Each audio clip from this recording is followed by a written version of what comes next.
इंसान बीमार हो तो अस्पताल जाता है, लेकिन कई बार अस्पताल ही अच्छे खासे इंसान को बीमार कर देते हैं या उसके हॉस्पिटलाइजेशन को बढ़ा देते हैं। मेडिकल टर्म में इसे हेल्थ केयर एसोसिएटेड इन्फेक्शन यानी कि HAI कहते हैं और इसी के तहत आता है सर्जिकल साइट इन्फेक्शन यानी ऑपरेशन के दौरान मरीज को इन्फेक्शन हो जाना। आप जानकर चौंक जाएंगे कि ICMR ने अपनी ताज़ा स्टडी में खुलासा किया है कि देश में हर साल 15 लाख मरीज सर्जरी के बाद खतरनाक संक्रमण का शिकार हो रहे हैं। मेरा नाम है दीपक डोभाल, आप देख रहे हैं आपकी खबर आपका फायदा और आज हम इसी विषय पर चर्चा करेंगे। जानेंगे कैसे हमारे हॉस्पिटल्स ही बीमारियां फैलाने का अड्डा बनते जा रहे हैं। पहले देखिए ये रिपोर्ट। मैं लौट रहा हूं खास मेहमानों के साथ।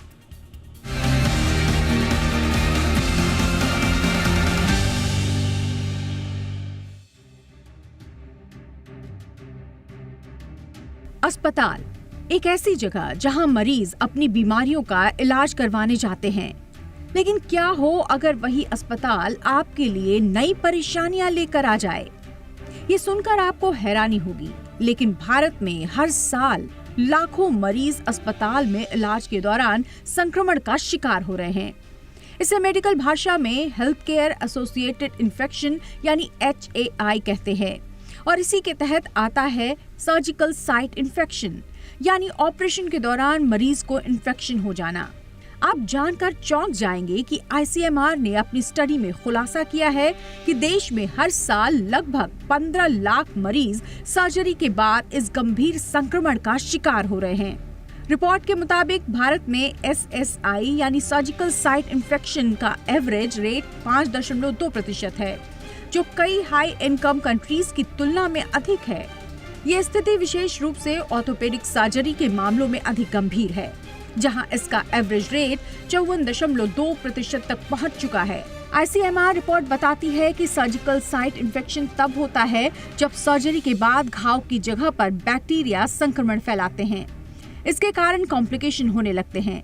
विशेष रूप से 120 मिनट से अधिक समय तक चलने वाली सर्जरी में SSI का खतरा काफी बढ़ जाता है। इसके अलावा डिब्राइडमेंट सर्जरी, जिसमें अम्पुटेशन या ORIF यानी ओपन रिडक्शन इंटरनल फिक्सेशन शामिल है, SSI की हाईएस्ट रेट यानी 54.2% के लिए जिम्मेदार है। इस गंभीर स्थिति से निपटने के लिए ICMR ने एक SSI सर्विलांस नेटवर्क लॉन्च किया है। ये नेटवर्क डॉक्टर्स को जागरूक करने और SSI की रोकथाम के लिए लागू किया गया है। ICMR ने ये स्टडी 3090 मरीजों पर की थी। ये स्टडी एम्स दिल्ली, कस्तूरबा अस्पताल, मणिपाल और टाटा मेमोरियल अस्पताल, मुंबई जैसे प्रमुख संस्थानों में किया गया। स्टडी के आंकड़े बताते हैं कि कुल 161 मरीज यानी 5.2% ने सर्जरी के बाद SSI का सामना किया। ऑर्थोपेडिक सर्जरी में SSI की सबसे अधिक दर 54.2% पाई गई, जो वैश्विक स्तर पर भी चिंता का विषय है। स्टडी में ये भी पाया गया कि SSI के 66% मामले मरीजों के अस्पताल में छुट्टी मिलने के बाद सामने आए। इस स्टडी के मुताबिक सर्जरी के समय को कम करना और संक्रमण रोधी उपायों को मजबूत करना जरूरी है। इसके अलावा अस्पतालों में पोस्ट डिस्चार्ज सर्विलांस की प्रक्रिया को अनिवार्य करना होगा। मेडिकल स्टाफ के लिए SSI रोकने के लिए नियमित प्रशिक्षण और जागरूकता कार्यक्रम चलाना जरूरी है, तभी सर्जिकल साइट इन्फेक्शन के मामलों को कम किया जा सकता है। ब्यूरो रिपोर्ट, जी मीडिया। बहुत खास मेहमान इस वक्त हमारे साथ जुड़ चुके हैं। डॉक्टर सुनीला गर्ग हैं हमारे साथ, एडवाइजर हैं ICMR की और जानी मानी स्वास्थ्य पॉलिसी विशेषज्ञ भी हैं। बहुत बहुत स्वागत है मैम आपका हमारे शो पे। डॉक्टर याकेश यादव सर हमारे साथ जुड़ चुके हैं, प्रोफेसर हैं कार्डियोलॉजी, एम्स में जुड़े हुए हैं। डॉक्टर राकेश यादव, बहुत बहुत स्वागत है सर आपका, गुड इवनिंग। और हमारे साथ हैं doctor Jatin Ahuja, senior consultant infectious diseases specialist हैं, इंद्रप्रस्थ अपोलो हॉस्पिटल से जुड़े हुए। बहुत बहुत स्वागत है डॉक्टर आहूजा आपका हमारे शो पे। डॉक्टर गर्ग मैम, चर्चा की शुरुआत आपसे ही, और ये HIs के बारे में हमने कुछ दिनों पहले सुना भी था और इसमें अब पर्टिकुलरली SSI की बात की जा रही है, लेकिन ओवरऑल ऐसा प्रतीत होता है कि अलग अलग रिपोर्ट्स ये बता रही हैं कि हमारे अस्पताल ही दरअसल संक्रमण फैलाने के अड्डे बनते जा रहे हैं। इसमें कहाँ चूक हो रही है मैम? कोई लापरवाही हो रही है, कोई नज़रअंदाजी हो रही है? आपका एनालिसिस। हाँ दीपक जी, बहुत बहुत धन्यवाद मुझे शो में आमंत्रित करने के लिए। मैं जरूर कहना चाहूंगी कि एक बहुत ही महत्वपूर्ण स्टडी है। बट जैसे कि हम जानते हैं कि अब हम एक चेंजिंग सिनेरियो में हैं। इंडिया, केवल हम एसएसआई की बात ना करें, हम अगर पूरे संदर्भ में देखें तो हमारे देश में बेसिकली देखा जाए तो नॉन कम्युनिकेबल डिजीजेस बहुत ज्यादा मात्रा में बढ़ रहे हैं, जिसमें कि डायबिटीज का बहुत इंपॉर्टेंट रोल है। और काफी हमारी पॉपुलेशन ओबीज पॉपुलेशन भी है। तो सर्जरी को हम केवल आइसोलेशन में ना लें, परंतु हम बाकी चीजें भी देखें, जिससे हमारी मतलब हीलिंग प्रोसेस में बहुत फर्क पड़ रहा है। इसलिए हमारी सर्जिकल साइड भी इन्फेक्ट हो रही है। बट साथ ही साथ एक इम्पॉर्टेंट मुद्दा जो है कि हमारी capacity building of health care providers, केवल सर्जरी के दौरान ही नहीं, अगर हम बात करें और सर्जरी के बाद भी किस तरीके से मरीज की देखभाल की जाती है, ये सारी कैपेसिटी बिल्डिंग का होना बहुत ज्यादा टाइम टू टाइम जरूरी है। तो मैं कहना चाहूंगी कि एक इम्पॉर्टेंट स्टडी है। और जैसे कि स्टडी ने पॉइंट आउट किया है कि जिन जो ऑर्थोपेडिक प्रोसीजर्स हैं पर्टिकुलरली, यानी कि जो बोन से रिलेटेड प्रोसीजर्स हैं, उनमें बहुत ज्यादा इन्फेक्शन पाया गया, क्योंकि ये सर्जरी ज्यादा लंबे समय तक चलती हैं। परंतु इस दिशा में काफी ज्यादा कदम, हमारी सर्जरी एडवांसमेंट्स भी काफी हुई हैं। जैसे कि मेरे अन्य कोलीग्स भी बताएंगे करके, अब हम रोबोटिक सर्जरी, लेजर सर्जरीज, ताकि सर्जरी का समय भी कम किया जा सके, ये भी बहुत इंपॉर्टेंट है। परंतु पब्लिक हेल्थ पर्सपेक्टिव से मैं जरूर कहना चाहूंगी कि बहुत इंपॉर्टेंट स्टडी है। सर्वेलेंस और मॉनिटरिंग होना बहुत जरूरी है, कैपेसिटी बिल्डिंग होना बहुत जरूरी है, और हमारी सप्लाई चेन में सुधार जरूर आना चाहिए। और इसमें एक इम्पॉर्टेंट लीडरशिप और गवर्नेंस जो आईसीएमआर ने दिखाई है, ये हमें निचले स्तर तक ले जानी होगी। एब्सोल्युटली मैम, आपने बिल्कुल सही कहा। देखिए, जिन लोगों को अभी भी थोड़ा सा कन्फ्यूजन है, बहुत सिंपल भाषा में हमने आपको वैसे अपनी रिपोर्ट में बताया, बट स्टिल, और इसी सवाल के साथ ही मैं डॉक्टर यादव के पास आना चाहूँगा। सर, हम हॉस्पिटल जाते हैं, अब कोई भी कारण हो, जो हॉस्पिटल एक्वायर्ड इन्फेक्शंस हैं, अब कारण कुछ भी हो सकता है। हम थोड़ा सा एंटीबायोटिक के ज़्यादा इस्तेमाल पर भी आएंगे, जिसकी वजह से एम्स ने काफ़ी अच्छी स्टडी भी की थी इस पर, जिसमें हम सुपर बग की जो बात कह रहे हैं वो किस तरह से थ्रेट बना हुआ है। लेकिन अभी मैं फ़िलहाल सिर्फ सर्जिकल वाले मामले में ही आऊँगा।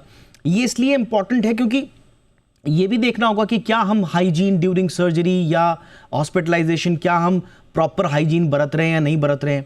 पोस्ट सर्जरी केयर क्या हम कर पा रहे हैं, नहीं कर पा रहे हैं। और ये इसलिए ज़रूरी है क्योंकि थोड़ा सा भी गड़बड़ अगर हॉस्पिटल के पार्ट से हाइजीन के लेवल पर, केयर के लेवल पर हुई, तो फिर एडिशनल मेडिकेशन मरीज को करनी पड़ जाती हैं, एक्स्ट्रा सर्जरीज करनी पड़ जाती हैं, लॉन्गर हॉस्पिटल स्टेज हो जाते हैं।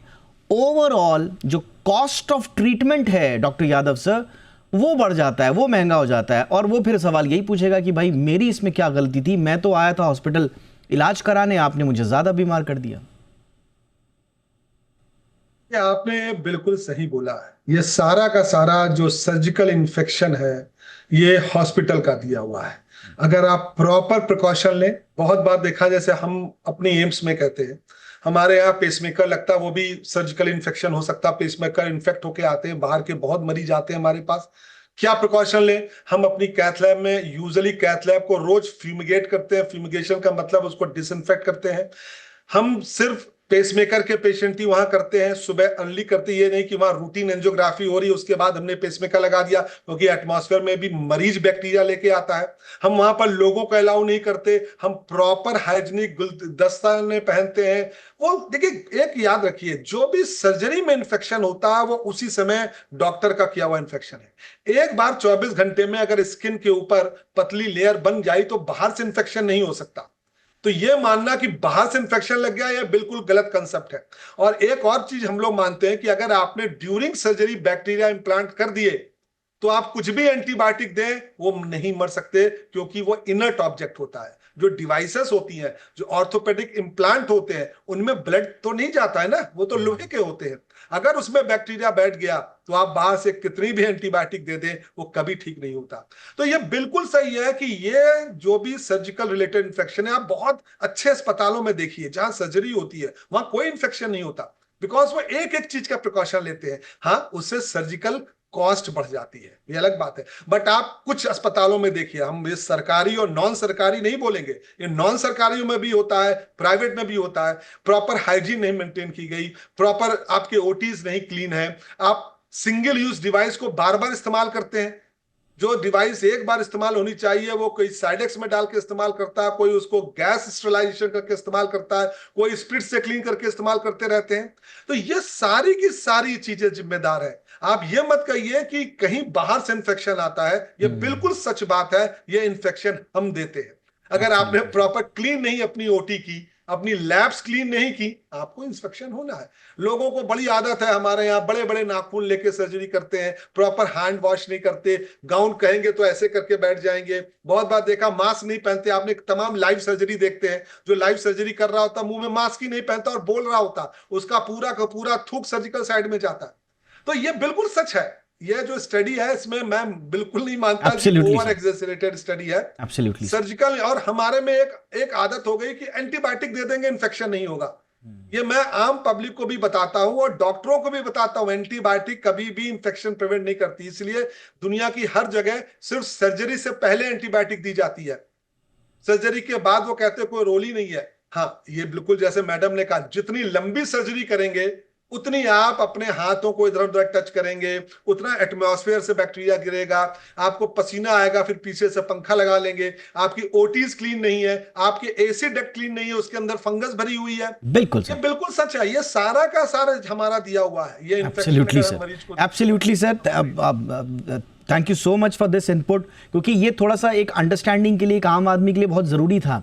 डॉक्टर जतिन आहूजा, जैसा सर ने बताया, अच्छा, जब भी मुझे लगता है कि बहुत बड़ा एक चंक है उन लोगों का जो लोग सर्जरी करने के बाद या इलाज कराने के बाद घर आते हैं और उनकी चीज़ें बिगड़ जाती हैं, इन्फेक्शन हो जाता है और उससे वो अपने ऊपर ले लेते हैं। जैसा सर ने बड़े खुल के कहा कि भाई ये डॉक्टर्स के द्वारा भी लापरवाही हो सकती है, हॉस्पिटल की भी लापरवाही हो सकती है।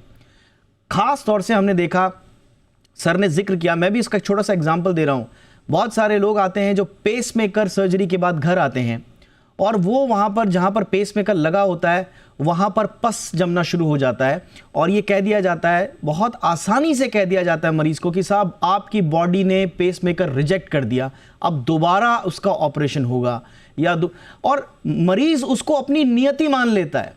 मरीज़ सोचता है कि शायद मेरे में ही कमी है, मैं हाइजीन नहीं मेंटेन कर पाया, और वो उसे अपनी नियति मान लेता है और फिर उसको इलाज का दोगुना खर्चा, और कभी कभी तो अगर सेप्सिस जैसी नौबत आ गई तो वो लाइफ थ्रेटनिंग भी हो सकती है। तो सर, डॉक्टर जतिन आहूजा, मरीज के लिए आप क्या समझाइश देंगे, हिदायत देंगे कि वो कब कब ये समझे कि ये मेरी गलती है और कब कब ये कि ये हॉस्पिटल की गलती? सब धन्यवाद दीपक जी, एंड मैं सबको नमस्कार करना चाहूँगा, आपके दर्शकों को भी स्वागत है। आज आपने सबसे पेनफुल पॉइंट टच किया है मेरा, जो सर्जिकल साइट इन्फेक्शन है या फिर हेल्थ केयर साइट इन्फेक्शन जो होता है, इसमें जब इन्फेक्शनोलॉजी स्पेशलिस्ट के पास पेशेंट आता है बहुत मुश्किल हो जाता है उसको समझाना, क्योंकि उसका पहला क्वेश्चन होता है कि ये मेरे पास इन्फेक्शन आया कहाँ से। आप बिल्कुल ठीक कह रहे हैं, ये कहीं ना कहीं चूक या कहीं ना कहीं गलती हुई है ड्यूरिंग दी सर्जरी, तभी जाके HAI यानी कि हेल्थ केयर साइट इन्फेक्शन हुआ है या फिर सर्जिकल साइट इन्फेक्शन हुआ है, पहली बात। दूसरी बात, ऐसा नहीं होता कि कहता आज आपका सर्जरी हुई और उसके अगले 10 दिन के अंदर ही आपको इन्फेक्शन हो जाएगा।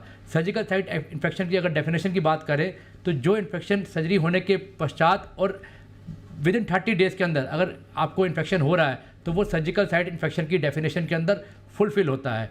पेशेंट को लगता है कि ये इन्फेक्शन उसकी इम्यूनिटी लो की वजह से आया है। मैं मानता हूँ कि अगर इम्यूनिटी लो है, पेशेंट स्मोकिंग करता है, ओबीज है, डायबिटीज़ है, ये सारे रिस्क फैक्टर रहते हैं, पर उसी के साथ साथ अगर OT के अंदर एसेप्टिक प्रिकॉशन पूरी फॉलो की जाए, सर्जरी की अगर ड्यूरेशन 2 घंटे के अंदर अंदर हो, कॉम्प्लेक्स सर्जरीज में डेफिनेटली रिस्क रहता है, अगर उसके अंदर प्रॉपर अगर पहले से ही केयर की जाए, पेशेंट का प्री सर्जरी इवैल्यूएशन अगर अच्छे तरीके से हो, तो ये सारे के सारे इन्फेक्शन जो होते हैं मिनिमाइज़ किए जा सकते हैं। क्योंकि अल्टीमेटली तो in the end patient is the sufferer, उसकी फैमिली इज़ द सफरर, और 6-6 हफ्ते फिर 12-12 हफ्ते फिर एंटीबायोटिक जो चलती है वो अपने आप में ही एक पीड़ा की फॉर्म में पेशेंट को झेलनी पड़ती है। एब्सोल्युटली सर, और ये पूरा सर्किल बनता है और जिसका जिक्र हम बार बार करते रहे हैं, फिर आप वही करेंगे एंटीबायोटिक्स। और डॉक्टर यादव ने तो बहुत क्लियरली कहा कि वो इस्तेमाल, उसका कोई फ़ायदा ही नहीं है, और उसके बावजूद अगर आप बिना किसी उसकी ज़रूरत के अगर आप एंटीबायोटिक का इस्तेमाल कर रहे हैं, चाहे वो ड्यूरिंग सर्जरी है या पोस्ट सर्जरी है,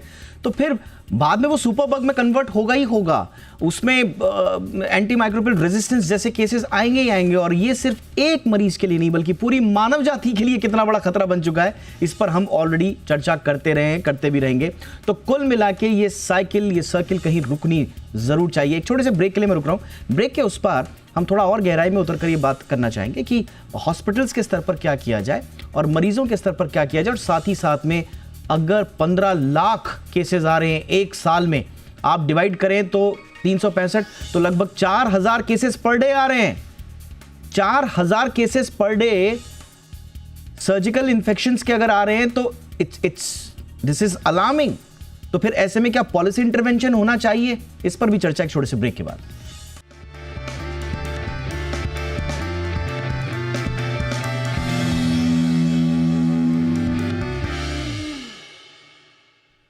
ब्रेक के बाद आपका स्वागत है। तो अस्पताल जाओ लेकिन बीमार होकर आओ, ये फलसफा और ये चरितार्थ एक तरह से होता हुआ नजर आ रहा है। बड़ी चिंताजनक बात है, लेकिन आईसीएमआर की ताज़ा स्टडी बताती है हर साल 15 लाख के आसपास जो हैं वो सर्जिकल इन्फेक्शंस हो रहे हैं।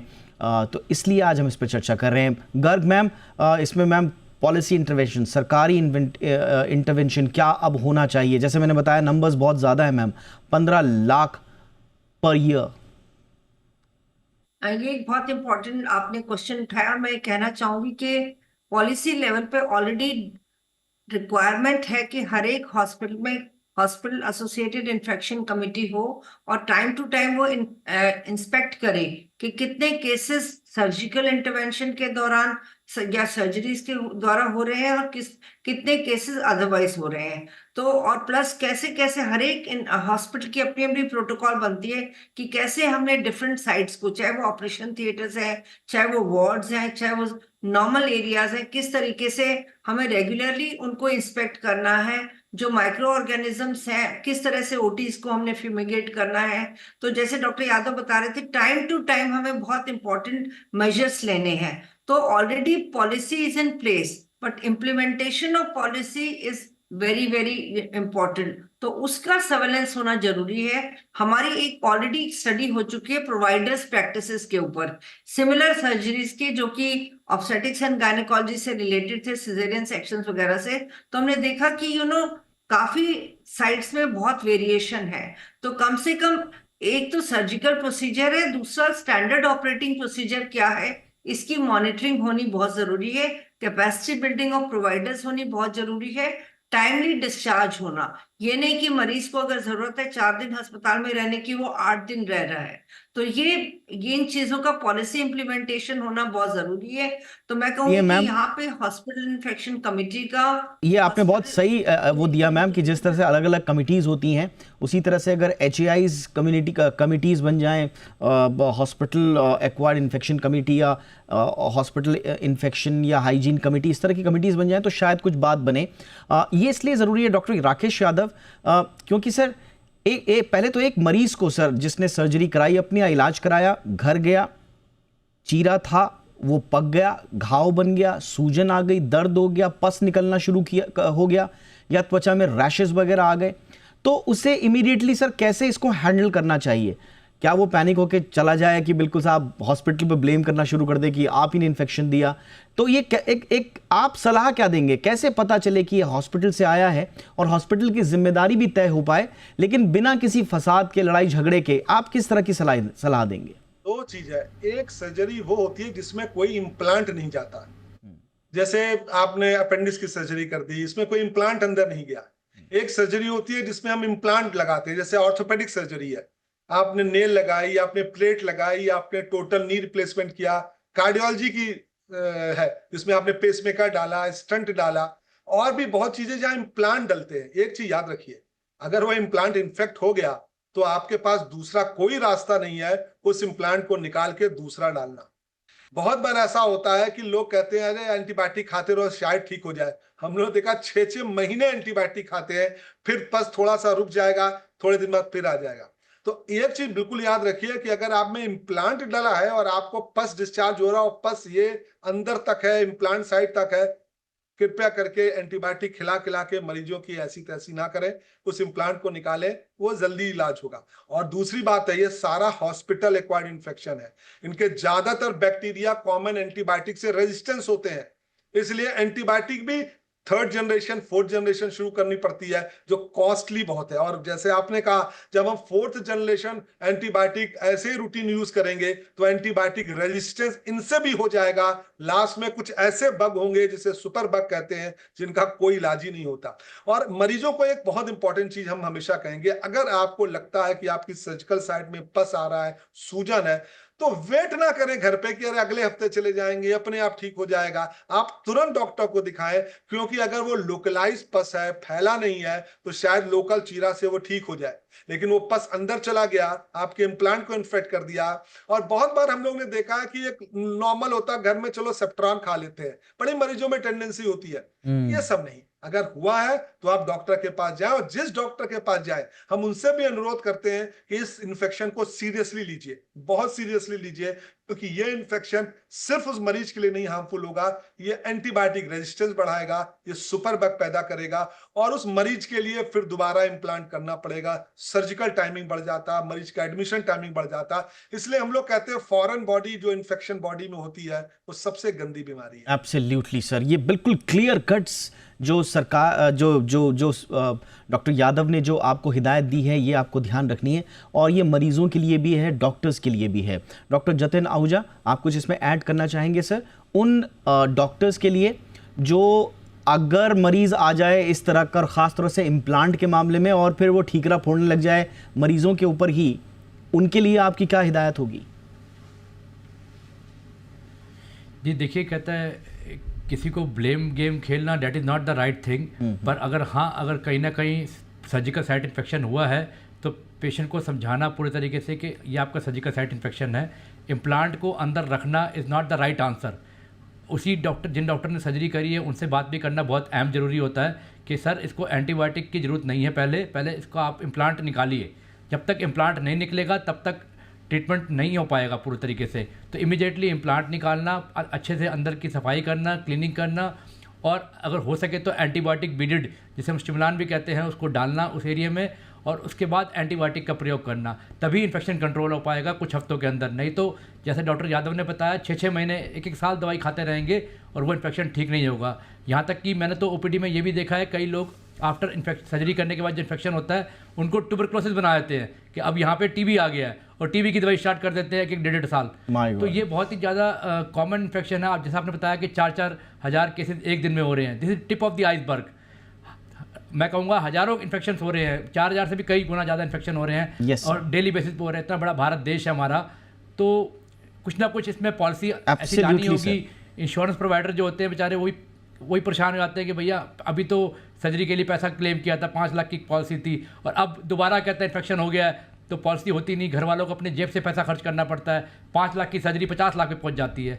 करेक्ट सर, ये आपने बिल्कुल सही कहा, और इसके लिए अब इंटरवेंशन की आवश्यकता है। देखिए, इस तरह के केसेस आप चर्चा का विषय नहीं बनते हुए देखेंगे, और ख़ास तौर से मेन स्ट्रीम मीडिया में, लेकिन जी बिजनेस ने ये बीड़ा उठाया हुआ है कि हम लोगों की हेल्थ से रिलेटेड हर उस चीज़ का विश्लेषण करेंगे, हर इम्पॉर्टेंट स्टडी को नज़रअंदाज नहीं करेंगे। वो सिर्फ अखबार के किसी छोटे से कॉलम में छपी हुई खबर नहीं है, वो जीवन और मरण का प्रश्न है, और इस देश के मुस्तकबिल का प्रश्न है। इसलिए हम इस तरह के विषय को उठाते रहेंगे ताकि जन जागरूकता होती रहे, और हम हमेशा शुक्रगुजार रहेंगे आप तीनों जैसे महानुभावों का जो वक्त वक्त पर आकर हमें मार्गदर्शन हमारा देते रहते हैं। हम कहीं गलत हैं तो उसको सही दिशा में ठीक भी करते हैं, क्योंकि समझ ये मेडिकल टर्मिनोलॉजी की हमें भी उतनी नहीं है, हमारा डोमेन नहीं है, लेकिन उसके बावजूद आप लोगों का मार्गदर्शन मिलता रहता है। इसके लिए बहुत बहुत शुक्रिया doctor Jatin Ahuja, thank you sir, आपने वक्त निकाला।